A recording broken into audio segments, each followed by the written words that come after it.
Halo,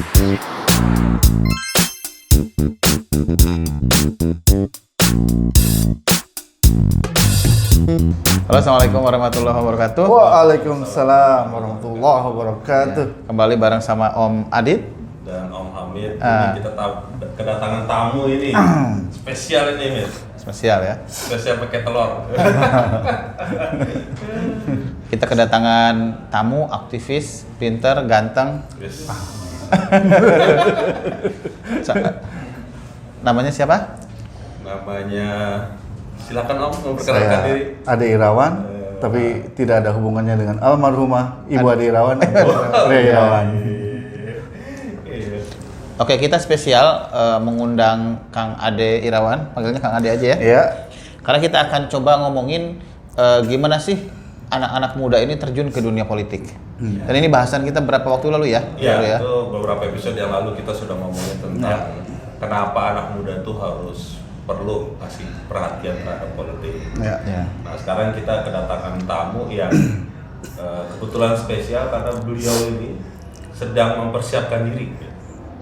Mempersiapkan diri sebagai calon wali kota Tangerang Selatan. Bukan begitu, Kang Ade? Iya. Insyaallah. Tapi Ade Irawan sendiri lebih dikenal sebelumnya sebagai aktivis anti korupsi. Ya, dengan rekam jejak yang panjang. Dan karena saya dosen di Untirta, punya pengalaman kerjasama juga ya dengan Kang Ade Akademi Anti Korupsi. Ya, pelaksanaan Akademi Anti Korupsi. Tapi gua kenal sama Kang Ade juga cukup lama juga, Min. Ya. Dulu waktu itu kita pernah di forum Banyak forum lah. KBR lah. Banyak radio forum kita ya. Sering ada diskusi bareng. Waktu di Apika dulu. Ya, waktu masa lalu Ya, di Apika. aktivis. Sering sama Kang Ade juga. Ya. Memang nih tokoh fenomenal lah. Akhirnya mau berniat masuk ke politik itu buat gua fenomenal ya. Tokoh dunia akhirat tuh. Oke, sekarang kita tanya-tanya. Karena narasumbernya bukan lu sama gua. Iya, sekarang kita tanya beliau. Saya boleh nanya juga kan? Oke, Kang Ade ini pasti udah banyak ditanyakan orang, kenapa mau terjun ke dunia politik? Iya, asbab nuzulnya panjang lah ya. Ya kalau untuk mobil khusus bicara Tangsel ya, itu dimulai dari dorongan teman-teman. Gitu ya. Ya memang saya dan teman-teman komunitas di Banten ya, Kang Hamid juga beberapa kali juga terlibat, punya keresahan yang sama lah soal Banten gitu ya. Kalau bicara citra Banten kan citra korupsi, Dinasti politik. ya dinasti politik gitu ya. Tiap saya ke daerah kalau ditanya dari mana, dari Banten, oh yang ya dan umumnya tonnya ton negatif Iya, gitu ya. iya. Dan saya kira teman-teman aktivis yang dari Banten juga punya keresahan yang sama gitu ya. Nah, kami memang sejak lama kan mengawal Banten supaya bersih, supaya rakyatnya jauh lebih sejahtera begitu. Dan ya mereka yang awalnya sebenarnya bukan mendorong, mengancam juga gitu ya. Mengancam, memaksa saya untuk ikut maju gitu ya. Saya nggak tahu. Merasa sebagai korban nih, Kang Ade. Iya, willing victim lah gitu ya.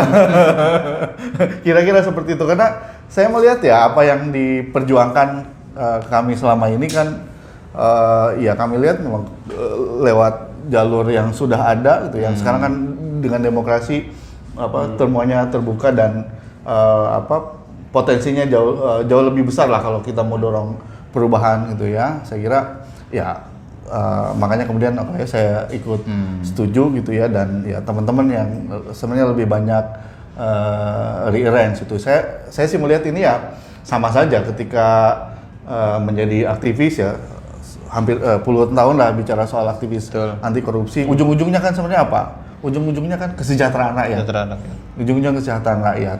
Jadi aktivis ya kita bukan cuma mengkritik, juga pakai sekarang kan ruang-ruangnya udah banyak terbuka gitu ya. Ikut advokasi kan bicara soal perubahan kebijakan. Perubahan kebijakan negara juga sudah mulai membuka diri kan, memberi masukan dalam pembuatan aturan begitu. Bahkan sejak di ICW juga kami mendampingi beberapa champion gitu ya. Termasuk di Tangerang kan? Jakarta misalnya Pak Ahok, dan kami melihat memang ketika ada perubahan dari atas, didorong lebih atas, saya kira upaya untuk mencapai tujuan kesejahteraan rakyat jauh lebih cepat gitu ya. Dan saya kira ini yang juga melatar belakangi kami, ya udah kita coba maju. Apalagi kami melihat Tangsel punya potensi yang jauh lebih besar gitu ya. Potensi dari segala hal gitu ya. Baik dari sumber daya manusia, terutama sumber daya manusianya gitu ya. Banyak orang-orang hebat tinggal di Tangsel gitu ya. Banyak juga perguruan tinggi hebat ada di Tangsel gitu ya. Dan saya kira kalau itu, dan saya yakin sih mereka juga punya tujuan yang sama kan gitu ya. Dan saya yakin kalau mereka didorong untuk kolaborasi, mimpi-mimpi yang selama ini ingin diwujudkan gitu ya, kami ya saya kira bisa lebih. Kang Ade, kalau boleh tahu, dulu pernah punya mimpi nggak pengen nyalon jadi wali kota atau jadi pejabat? Nggak, sama sekali. Justru dulu pandangan kita lihat. Dulu waktu jadi aktivis pertama kali itu mimpinya apa, Kang Ade? Iya, mimpinya rakyat yang berdaya, rakyat yang mendorong perubahannya. Kami waktu jadi aktivis kan ya banyak belajar misalnya dari Brazil, khususnya Porto Alegre ya, yang kelihatan menurut saya sih sangat ideal gitu ya, di mana masyarakatnya punya pengetahuan, punya kemampuan untuk berpartisipasi gitu ya, dan mereka yang mendorong perubahan dari bawah. Dan saya kira hasilnya dahsyat gitu ya, karena karena kan tujuan kita bernegara kan ujungnya kan ada di masyarakat gitu ya. Kepentingan dan kebutuhan masyarakat yang kemudian terakomodir dalam berbagai kebijakan maupun anggaran gitu ya, dan masyarakat yang terus mengontrol dan kontinuitasnya juga terus terjaga gitu ya.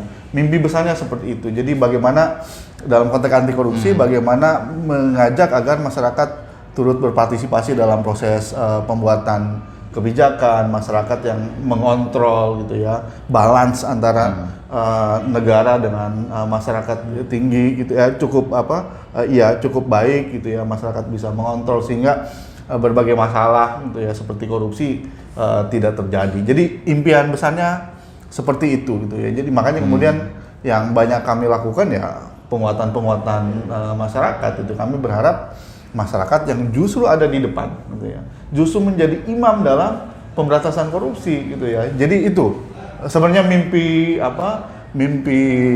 besar saya gitu ya. Dan selama ini ketika para aktivis ini ada di luar kekuasaan ya, itu sulit ya dicapai hal tadi. Atau gimana? Apa yang kemudian masih jadi Saya ikut mengalami dua era lah ya, era Orde Baru dan era pasca itu ya. Orde Baru memang kan sulit gitu ya. Makanya pilihan menjadi aktivis ya pilihannya ya mengkritik gitu ya, dalam tanda petik menggonggong gitu atau menggigitnya. Pasca itu kan sebenarnya banyak hal yang dibuka gitu ya, baik secara sadar maupun tidak sadar itu ya. Bahkan ada institusi-institusi yang kuasi negara yang bisa dimanfaatkan oleh publik gitu ya. Jadi masyarakat memang bisa intervensi jauh lebih dalam gitu ya. Walaupun sekali lagi memang kalau ditanya hasilnya ya memang tidak terlalu maksimal gitu ya. Begitu. Jadi iya, memang banyak ya waktu jadi misalnya di ICW ya ikut dorong pembuatan kebijakan gitu ya, termasuk kalau ada aturan yang nggak bagus ya di judicial review gitu ya. Dan kalau mendorong perubahan misalnya yang konteks yang lebih kecil ya, yang saya katakan tadi, pendampingan di beberapa daerah dengan champion atau di kementerian itu ya. Dan tapi kan kalau misalnya kita bisa pahami, misalkan nggak usah ngomong yang gede ya, teman-teman koalisi masyarakat sipil atau siapapun itu, dari cewek sendiri aja gitu ya, kan udah ada tuh, misalkan Pak Teten gitu sekarang menjadi bagian dari pemerintah. Apakah ada juga sebenarnya mau masuk di dalam pemerintahan karena terinspirasi atau gimana? Saya justru terinspirasi ketika ya melakukan pendampingan champion tadi gitu ya. Lihat Ahok misalnya atau lihat Nurdin Abdullah ketika di Bantaeng gitu ya. Jadi akselerasinya sangat bagus. Bahkan ketika di Bantaeng gitu saya bertemu salah satu warga gitu. Saya diundang diskusi di Bantaeng gitu ya oleh Pak Nurdin Abdullah, tapi ya insting aktivis kan jalan gitu ya. Karena saya diajak ke tempat-tempat yang bagus, memang saya agak kaget juga lihat wah rumah sakitnya keren, lalu kemudian pelayanan kesehatannya keren gitu. Saya pikir jangan-jangan saya cuma diajak ke tempat-tempat bagus saja, lalu kemudian ya melipir lah ketemu warga gitu ya. Yang membuat saya terhenyak adalah mereka bilang, saya tinggal di sini gitu ya 8 tahun yang lalu, saya nggak membayangkan daerah saya seperti ini gitu. Dan ternyata sekarang daerah saya berubah begitu dahsyat gitu ya. Dan saya memang melihat ya birokrasi punya peran banyak, tapi melihat peran kepemimpinan dalam hal ini misalnya Nurdin Halid gitu ya, Nurdin Abdullah bukan Nurdin Halid gitu ya, beda itu. Beda. Itu sangat ya faktor kunci. Ketika ada pimpinan yang punya komitmen gitu ya, berani gitu ya. Saya kira jujur saya tidak cukup kalau menjadi pemimpin kan. Ada keberanian apa? Keberanian untuk dalam tanda petik memberdayakan agar birokrasinya berjalan sesuai dengan tujuan. Keberanian untuk dalam tanda petik head to head kalau menangkal beberapa permintaan misalnya dari counterpartnya legislatif itu yang permintaan aneh gitu ya. Ya ini kan hal-hal penting ya. Saya lihat misalnya Nurdin Abdullah atau Ahok gitu ya. Kalau Ahok memang sangat ekstrim ya. Dia berani bertarung gitu ya. Menurut saya sih itu bisa dilakukan gitu ya. Dan mestinya kalau jadi aktivis ketika maju modal itu semua ada kan mestinya. Integritas kan dari awal sudah ditekankan, lalu kemudian keberanian juga sama gitu ya. Dan saya kira ya. Tapi itu nggak cukup. Harus masuk di dalam. Iya, karena bagaimana kalau mau dorong perubahan lebih cepat kan masuk di di situ. Itulah yang asbabun nuzulnya lah ya. Kenapa saya kira masuk akal sih, karena memang di banyak harus masuk atau textbook itu memang bicara soal itu juga. Iya, dan ngomong-ngomong tadi modal integritas, keberanian dan sebagainya, gimana dengan modal duit ini? Paling penting itu. Ya, karena studi-studi politik kan lokal ya, nasional juga menunjukkan bahwa modal uang itu penting. Gimana Kang Ade? Sudah sesiap apa? Iya, ya memang uang memang bukan segalanya ya, tapi uang bisa mentransformasikan menjadi resources yang lain gitu ya. Ya memang karena modal dari awal dukungan dari banyak orang ya, kami juga sadar bahwa ya kita butuh uang ya, dalam artian untuk kegiatan-kegiatan yang halal dalam proses kontestasi gitu ya, bukan kegiatan haram gitu ya. Kalau kegiatan haram ya pasti butuh uang yang sangat besar. Nah, sejak awal kan kami belajar lah gitu ya dari banyak aktivis yang juga sudah maju dan sebagainya gitu ya. Ya selain modal pribadi ya memang yang kami dorong public fundraising gitu ya. Karena kami melihat di sini ya teman-teman Tangsel juga punya mimpi yang sama, atau Banten yang lebih luas punya mimpi yang sama seperti kami gitu ya.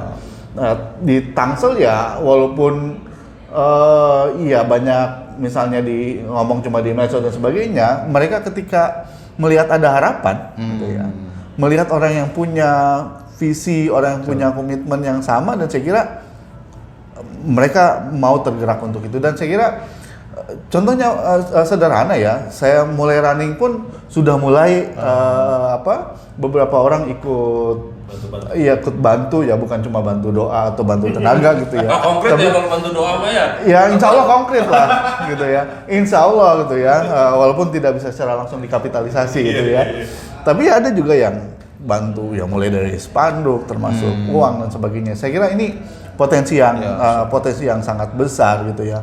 Karena memang dari awal ketika teman-teman tanya juga gimana mau maju, saya bilang ya uang sih ya kurang sih enggak gitu ya, tapi kalau untuk kepentingan pemenangan yang lebih besar ya pasti tidak akan cukup. Makanya sekali lagi dengan teman-teman ketika didorong mau maju juga ya kita sudah mulai bicara soal public fundraising begitu. Tapi kalau yang haram tadi tidak akan dilakukan ya? Enggak lah. Oke, jadi teman-teman kalau ada yang dari Tangsel kalau mau cari calon pemimpin yang mau politik uang, jangan pilih Kang Ade ya. Betul. Karena nggak akan ngasih. Jangan pilih saya gitu ya. Karena kalau majunya dengan cara haram ya ketika berkuasa juga dengan melakukan berbagai cara haram juga kan. Iya. Gitu kan. Sekali. Kita yang halal-halal aja. Oke. Subhat juga enggak kayaknya. Subhat juga enggak. Halal aja. Halal, Nah, insyaallah. kalau selain modal uang itu dijawab tuh, modal jejaring itu gimana? Itu jejaring dia. Iya. Selain dari teman-teman aktivis lah ya yang mau membantu. Iya. kami banyak lah ya selama ini juga banyak berkecimpung di Tangerang Selatan gitu ya. Dan saya kira ya saya juga sudah banyak difasilitasi datang ke beberapa kelompok masyarakat gitu ya sharing dengan mereka gitu ya. Dan ya apalagi Tangsel juga banyak aktivis yang juga tahu banyak soal track record saya gitu ya. Mereka juga banyak fasilitasi itu gitu ya. Dan ya ini ya menurut saya sih ini juga jadi salah satu modal penting kenapa kemudian saya berani untuk maju ya paling tidak ya di Tapi ada yang gini juga mungkin Kang Hamid. Saya tuh merasa bahwa mungkin saya nggak tahu nih Kang Ade mungkin bisa cerita. Ada nggak bedanya dulu waktu jadi aktivis ketika datang ke komunitas, ke masyarakat gitu ya, sekarang dengan sebagai calon itu ada suasana yang berbeda nggak?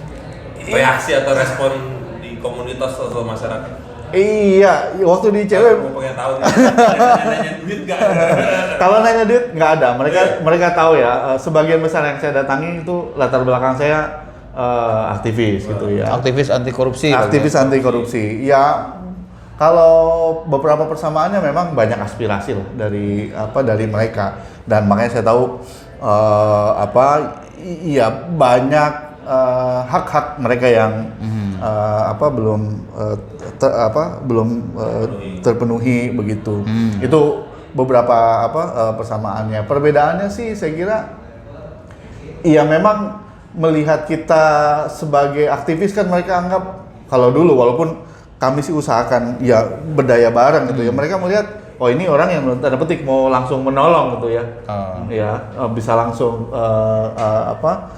konkret mereka mintai tolong gitu ya. Kalau lihat saya sebagai kandidat ya memang saya kira banyak juga yang menempatkan kelihatan ya sebagai politisi aja gitu ya. Dan selama ini kan ya ini masalah di kita, dan saya kira juga ini mesti diselesaikan oleh teman-teman aktivis termasuk dokter-dokter macam Dr. Adit dan Dr. Hamid gitu ya.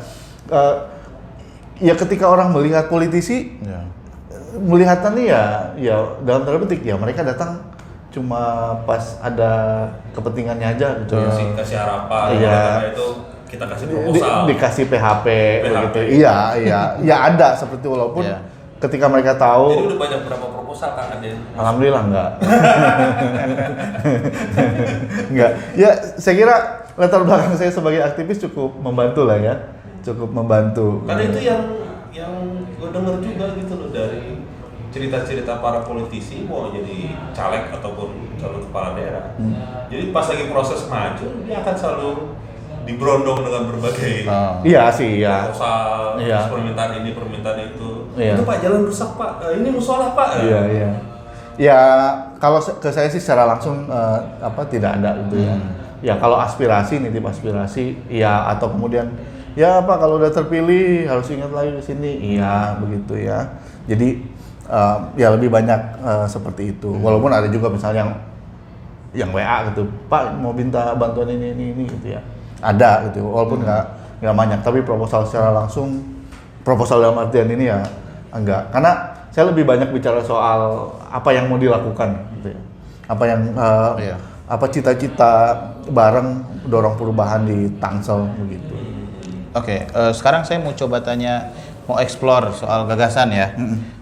Kan karakteristik Tangsel ini dia termasuk yang paling urban dibandingkan Banten pada umumnya. Kemudian tadi Human Development Index-nya juga paling tinggi. Pengakses internet tertinggi. Jadi kelas menengah ke atas, secara ekonomi juga salah satu yang tertinggi. Nah, yang ditawarkan oleh Kang Ade untuk Tangsel ini apa? Kayak panelisnya ini debat. Kayak ke panelis debat ini uji coba lah ya. Kira-kira apa yang ditawarkan? Kan tadi nggak mau ngasih duit kan? Nggak mau bagi-bagi duit gitu. Bagi-bagi apa nih? Ya pertama ya mau nggak mau kita mesti bilang bahwa Tangsel ini ada bagian muka dan ada bagian belakang. Bagian muka itu ya mohon maaf ya, saya kira lebih banyak kontribusi dari para pengembang. Gitu ya. Kalau kita bicara tempat-tempat terbaik itu ada di Tangsel semua di seluruh Indonesia ya. Rumah sakit terbaik, sekolah terbaik gitu ya, termasuk perguruan tinggi terbaik gitu ya. Tapi kontribusi terbesarnya kontribusi siapa? Gitu ya. Saya kira ya kita bisa Bukan perdebatkan pemerintah itu. ya, tapi swasta Iya, gitu ya. Iya, lebih banyak itu, termasuk pasar pasar modern Iya, gitu saya ya. ngopi di sana. Iya, makanya gitu ya. Jadi saya kira itu dan iya, tapi ada juga halaman belakang Halaman gitu ya, belakangnya, yang memang juga harus banyak disentuh. Problem-problem yang mereka hadapi masih problem-problem mendasar gitu ya. Problem pendidikan itu iya memang sekarang sudah agak membaik ya terkait dengan akses, tapi terkait dengan kualitas. Akses juga sebenarnya banyak terkait dengan pungli kayak gitu ya. Itu masih banyak dikeluhkan gitu ya. Kesehatan saya kira Tangsel sudah sangat bagus itu ya. Tapi dengan sumber daya yang dimiliki mestinya jauh lebih dari itu gitu ya. Dan beberapa waktu lalu ada kasus korupsi alat kesehatan itu ya. Iya, mesti saya katakan mesti jauh dari itu kan. Apalagi kemudian rumah sakitnya juga naik, rumah sakit umum daerahnya turun kelas gitu kan. Ini menurut saya sih agak hal yang aneh. Jadi memang iya problem mendasar terkait dengan pelayanan, terutama pelayanan mendasar seperti pendidikan kesehatan mesti jadi prioritas gitu ya, khususnya di yang saya katakan tadi di bagian belakang tuh ya. Lalu yang penting lain, paling tidak basis saya sih berdasarkan kebutuhan mereka gitu ya. Kan kita bekerja untuk kepentingan mereka ke depan gitu ya. Terkait dengan transportasi, akses gitu ya. Ini kan hampir sebagian besar orang Tangsel kerjanya di Jakarta. Gitu ya. Numpang tidur. Iya, numpang ngopi juga gitu ya. Nah, saya kira itu juga mesti jadi perhatian bagaimana mempermudah akses mereka gitu ya, transportasi dan sebagainya. Yang lain juga misalnya ruang-ruang publik. Ruang-ruang publik yang ada kan sekarang banyak juga milik pengembang gitu ya. Yang buat masyarakat umum yang di bagian belakang belum banyak. Ya, nggak bisa akses ya. Ya, menurut saya sih itu yang harus kita yang harus juga dikembangkan di Tangerang Selatan begitu ya. Jadi beberapa hal itu, tapi saya kira itu semua nggak akan bisa jalan kalau prasyaratnya tidak diselesaikan. Apa itu Prasyaratnya terkait dengan tata kelola ini. Tata kelola. Gitu ya. Tangerang Selatan punya modal yang besar gitu ya, modal APBD, kemampuan fiskalnya juga cukup besar gitu. Tapi kalau misalnya lihat dari data-data yang ada, misalnya dari sisi pendapatan, banyak pendapatan yang mestinya kita bisa naikkan gitu ya, tapi tidak bisa diambil secara maksimal. Saya misalnya ambil data-data BPK itu ya kekurangan ambil retribusi pajak gitu ya. Kendaraan bermotor ya. Ya, itu saya kira mesti dibuat lebih optimal gitu ya untuk dari sisi pendapatan. Pengeluaran juga sama. Saya kira salah satu kasus besar yang dibongkar KPK di Banten ya, salah satunya di Banten ya, di Tangerang Selatan ya, terkait dengan korupsi khususnya kesehatan gitu ya. Bahkan ketika banyak orang tahu saya mau maju di Tangsel, beberapa birokrasi di Tangsel hubungi gitu ya. Beberapa di antara mereka kasih data, selain kasih informasi verbal, tapi juga kasih data bagaimana misalnya mereka harus masih tetap ada praktik-praktik yang ya lama kalau istilah mereka, setor bahkan. Tapi mereka cerita ada kode-kode juga gitu ya, sama seperti praktik korupsi yang lain, kodenya ya mulai dari kode rokok gitu ya, kode ya pokoknya terkait dengan setoran gitu. Belum praktik-praktik korupsi yang umum, misalnya umum dalam artian ya dari sisi belanja ya, misalnya soal ya pengadaan buat kegiatannya, ya praktik-praktik seperti itu masih terjadi. Jadi sebagus apapun program gitu ya, kalau kemudian tata kelolanya nggak diselesaikan, korupsinya diselesaikan, saya kira susah untuk jalan. Dan kalau menyelesaikan ini kan bukan cuma bicara soal kebijakan, bukan cuma bicara soal transparansi, tapi juga memperkuat birokrasi gitu ya. Dan kalau saya melihat ya birokrasi paling tidak ya birokrasi di Tangsel paling tidak yang ketemu dengan saya memberi banyak masukan, mereka ingin berubah juga kok. Gitu ya. Kelihatan banyak yang mereka dipaksa untuk berbuat yang tidak sesuai dengan tupoksinya, dan mereka ingin berubah gitu. Saya kira itu modal gitu ya. Tangsel. Tapi sejauh ini persiapan Kang Adi sudah keliling ke partai-partai untuk perkenalan, daftar dan sebagainya? Iya, daftar sudah, PDI, PSI gitu ya. Iya, lalu kemudian ketemu dengan warga ya, tokoh warga juga sudah gitu ya. Saya sih, lalu kemudian shop campaign juga sudah mulai gitu ya. Ya paling tidak spanduk apa di media sosial. Saya lihat kok. Ya, alhamdulillah. Lihat di Pondok Cabe. Berarti itu ada yang dipasang dengan benar berarti. Nggak hilang ya? Ternyata nggak hilang. Alhamdulillah nggak hilang. Kalau jalur independen tidak ditempuh? Ya, waktu didorong oleh teman-teman memang sudah mendekati. Oh, ini ya. Jadi ya Nggak cukup waktunya. nggak cukup waktu. Ya kami juga sadar pasti akan agak bukan wasting time sebenarnya, nggak akan ada yang sia-sia. Cuma effortnya cukup berat gitu. Dan yang lain ya kami juga optimis lah lihat partai. Ya menurut kami sih demokrasi ini kan, partai ini bagian penting dalam demokrasi, dan ya kami sih optimis partai juga tidak memilih berdasarkan uang gitu ya, tidak berdasarkan mahar gitu ya. Masa sih cara-cara lama masih dipakai gitu ya. Makanya kemudian ya kami melihat, ya kami juga yakin bahwa partai punya keinginan yang sama gitu ya untuk dorong perubahan. Makanya kemudian kami masuk partai, dan saya kira misalnya salah satunya PSI proses cukup baik gitu ya, proses konvensi mereka, ada wawancara juga tokoh-tokoh independen gitu ya, dan ya menurut saya sih itu beberapa hal yang kami Pastinya kapan kira-kira kalau misalkan jadi calon ya? Iya, tergantung partai masing-masing ya. Juli ya kalau nggak salah. Enggak, akhir Maret Jadi April calon ini. Calon resmi ya Maret ya? Iya, April ya mestinya. April ya. Jadi sudah ada gitu ya. Gitu. Oke, salah satu hal yang pernah kami bahas dalam video kami itu adalah siapa jadi pemimpin itu ditentukan oleh anak-anak muda ya, Bukit ya. Karena jumlah pemilihnya lebih banyak, Ya. mendominasi kalangan milenial ya. Nah, Kang Ade sendiri punya pesan nggak buat mereka? Iya, politik ya jangan ditinggalkan, karena segala aspek kehidupan kita ya terkait dengan politik gitu ya. Dan kalau mau bicara yang lebih konkret sekarang, politik ya pilkada ini gitu ya. Seperti saya katakan di awal, salah milih pimpinan ini akan secara langsung maupun tidak langsung akan merugikan mereka gitu ya. Makanya kemudian penting bagi mereka untuk kritis, lihat calon pemimpin dari track record, termasuk program-program yang ditawarkan gitu ya. Ya terutama bagaimana komitmennya kepada masyarakat, khususnya anak muda begitu. Jadi ya, dan anak muda mesti jadi pelopor untuk menolak politik uang. Gitu ya, karena sekali lagi problem di Banten ya soal politik uang tadi. Bahkan kalau penelitian ICW kan dulu politik uang yang paling murah itu di Banten. Paling murahnya. Iya, dibanding daerah-daerah yang lain, keimanan si pemilih untuk memilih yang kasih uang itu sangat murah. Begitu. Nah, saya kira Tangsel mestinya bisa Jadi pelopor buat perubahan untuk ya? perubahan gitu ya.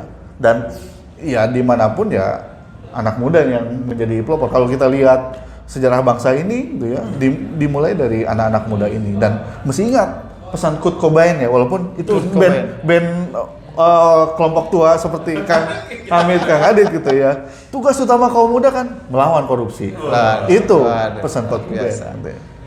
Ini kayaknya sudah meyakinkan sekarang ini Kang Ade sebagai calon ini. Ya. Jadi kayak Untuk Tangsel yang lebih baik. ini slogannya. Iya, slogannya Tangsel. Jadi teman-teman bisa lihat Ya. di channelnya Instagram ya. Instagram, Twitter ada, Facebook, adeirawan.com. Ya. Jadi tolong nanti di follow juga itu Ya. segala Bisa informasi. memberi masukan ke saya apa sih yang mereka butuhkan, karena basis kita untuk ya buat program kan berdasarkan kebutuhan dan masukan dari masyarakat, wabil khusus anak muda. Mantap sekali, sudah udah cocok ini. Pak Hamid ini sebagai calon ya. Iya, sebagai calon atau sebagai wali kotanya? Kalau sebagai calon semuanya cocok juga sih ya. Siap. Oke, kayaknya cukup dulu ya. Ya. Apa namanya? Wah, saya kira berjam-jam ini. Nanti kita lanjut kalau misalkan nanti prosesnya dimudahkan Amin. dan menjadi calon resminya, Amin. kita akan coba Siap. Amin. kesempatan lagi untuk Iya. promosikan lagi. Iya. Amin. Baik, demikian pemirsa. Kita tentu berharap bahwa politik ke depan Indonesia menjadi lebih baik di tangan ya anak-anak muda kayak kita semua ini. Kita mudah. Baik, terima kasih. Assalamualaikum warahmatullahi wabarakatuh. Waalaikumsalam warahmatullahi wabarakatuh.